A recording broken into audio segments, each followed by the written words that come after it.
నా హైడ్రేషన్ కోసం I just trust one thing, ఫుల్గా వాటర్ ఉండే కంట్రీ డిలైట్ వల్ల పొలాచి కోకోనట్స్. సో ఇప్పుడే కంట్రీ డిలైట్ యాప్ డౌన్లోడ్ చేసుకొని ఆర్డర్ చేయండి. సిరియాలోని వివిధ ప్రాంతాలపైన ఇజ్రాయెల్ డిఫెన్స్ ఫోర్సెస్ భీకర దాడులు చేశాయి.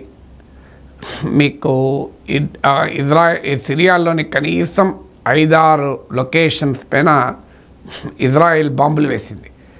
హమా మిలిటరీ ఎయిర్ బేస్ పూర్తిగా ధ్వంసమైంది అంటున్నారు. డమాస్కస్ సమీపంలో ఉన్న మిలిటరీ ఇన్ఫ్రాస్ట్రక్చర్ని కూడా ఇజ్రాయెల్ ధ్వంసం చేసింది. అంతేకాదు ఇజ్రాయెల్ డిఫెన్స్ ఫోర్సెస్ ప్రకటించింది అవసరమైతే ఈ దాడులు కొనసాగుతాయి అని. ఇంట్రెస్టింగ్ ఏంటంటే ఇజ్రాయెల్లో అంతకు ముందున్న ప్రభుత్వం బషర్ అల్ అసద్ ప్రభుత్వం ఇజ్రాయెల్కు ప్రధాన శత్రువుగానే ఉండే. ఎందుకంటే ఇజ్రాయెల్ ప్రధాన ఎనిమి అయిన ఇరాన్కు బషర్ అల్ అసద్ ప్రభుత్వం చాలా సన్నిహితం. అందువల్ల ఇజ్రాయెల్ గతంలో ఉన్న బషర్ ప్రభుత్వాన్ని వ్యతిరేకించింది, బషర్ ప్రభుత్వంపై కూడా పోరాడింది. ఇప్పుడు బషర్ అల్ అసద్ ప్రభుత్వాన్ని కూలదోసి హెచ్టిఎస్ అధికారంలోకి వచ్చింది. ఈ హెచ్టిఎస్ అధికారంలోకి వచ్చినప్పటి నుంచి సిరియా పైన ఇజ్రాయెల్ తన మిలిటరీ యాక్షన్ పెంచింది.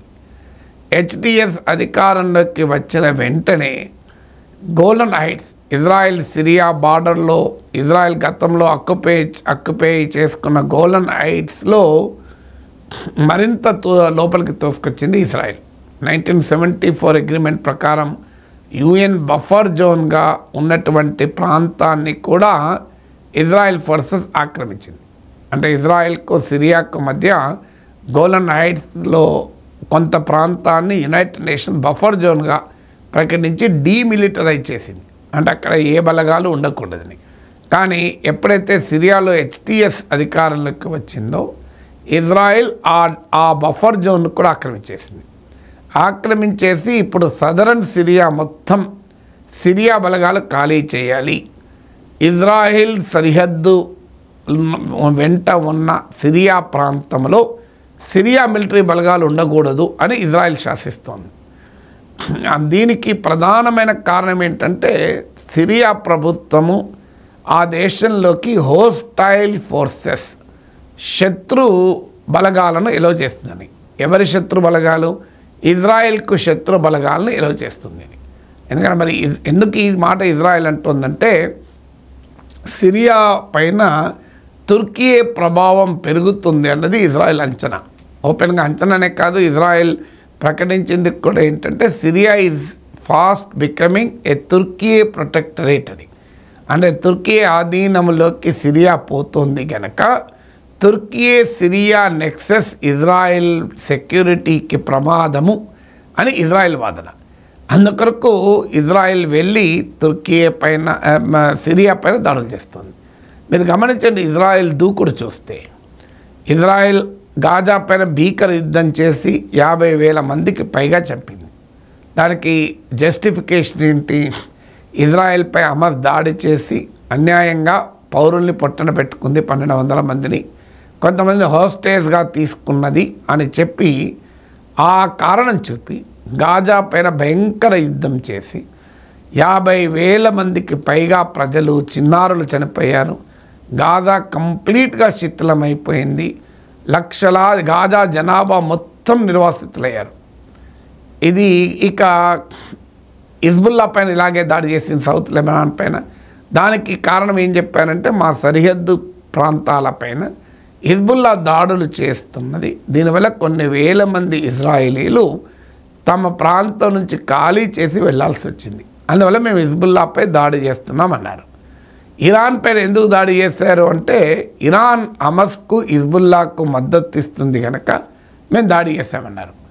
హూతీలపైన ఎందుకు దాడి చేశారంటే హూతీలు హమస్కు మద్దతుగా రెడ్ సీ పైన మా షిప్స్ పైన దాడులు చేస్తున్నారు కనుక మేము దాడులు చేశామంటున్నారు. ఇప్పుడు సిరియాకు చెందిన హెచ్టిఎస్ ఇజ్రాయెల్ పైన దాడులు చేసిందా అంటే లేదు, భవిష్యత్తులో దాడులు చేసే ప్రమాదం ఉంది కనుక మేము సిరియాలో ఉన్న హెచ్టిఎస్కు వ్యతిరేకంగా దాడులు చేస్తామంటున్నారు. అంటే మొత్తం ఈ ప్రాంతంలోని అన్ని దేశాలపైన ఇజ్రాయెల్ దాడులు చేస్తుంది.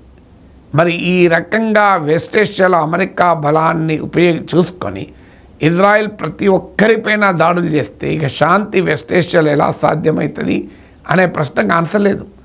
సో అందువల్ల మీరు ప్రతి కంట్రీ పైన నాకు శత్రువే, నేను దాడి చేస్తూ ఉంటాను అంటూ ఇజ్రాయెల్ కంటిన్యూస్గా అటాక్స్, బాంబింగ్ చేస్తూ ఉంటుంది. ఎందుకు అంటే ఇజ్రాయెల్ ఉద్దేశం ఏంటి అంటే ఈ ప్రాంతంలో తమ ఆధిపత్యానికి ఏ రకమైన ఛాలెంజ్ ఉండకూడదని. ఎందుకంటే ఇక్కడున్న స్ట్రాటజిక్ సిచ్యువేషన్ ఇజ్రాయెల్కి అప్పర్ హ్యాండ్ అయింది. ఎందుకంటే హమాస్ టాప్ లీడర్షిప్ ఎలిమినేట్ అయింది, హిజ్బుల్లా టాప్ లీడర్షిప్ ఎలిమినేట్ అయింది, హమాస్ హిజ్బుల్లాలో బాగా దెబ్బతిన్నాయి. ఇరాన్ ఏమీ చేయలేక చూస్తూ ఉండాల్సి వచ్చింది. ఇరాన్ కూడా ఇవాళ అమెరికా ట్రంప్ ఇరాన్ పైన ఎప్పుడు దాడి చేస్తాడా అనే ప్రమాదంలో చిక్కుంది. ఇరాన్ తన యాక్సిస్ ఆఫ్ రెసిస్టెన్స్ అంటే ఇరాన్ నిర్మించిన ప్రతిఘటన కూటమి హిజ్బుల్లా, హమాస్, ఈ హూతీస్ అండ్ ఇరాకీ షియా మిలిషియా ఇందులో అత్యధికంగా దెబ్బతిన్నది. ఇరాన్ అనుకూల బషర్ అల్ అసద్ ప్రభుత్వం సిరియాలో కూలిపోయింది. అందువల్ల ఈ స్ట్రాటజిక్ సిచ్యువేషన్లో తమకు వచ్చిన అడ్వాంటేజ్ను కాస్త ఉపయోగించుకొని మిగతా తమకు రైవల్స్గా ఉన్న, శత్రువులుగా ఉన్న వారిని ప్రొయాక్టివ్గా వీకెండ్ చేయాలి అన్నది ఇజ్రాయెల్ ఎత్తుగడ. అందులో భాగంగానే తుర్కీ ఇన్ఫ్లుయెన్స్ సిరియా పైన పెరుగుతుంది అన్న కారణం చూపి సిరియన్ మిలిటరీ ఇన్ఫ్రాస్ట్రక్చర్ మొత్తాన్ని నాశనం చేస్తానంటూ దాడి మొదలుపెట్టింది. సహజంగానే ఇది సిరియా నుంచి మళ్ళీ ఏదో రూపంలో రెసిస్టెన్స్ ఉంటుంది. అంటే వెస్ట్ ఏషియా రావణ కాష్టంలో మండుతూనే ఉంటుంది అనటానికి సిరియాపై ఇజ్రాయెల్ తాజా దాడులు ఒక ఉదాహరణ.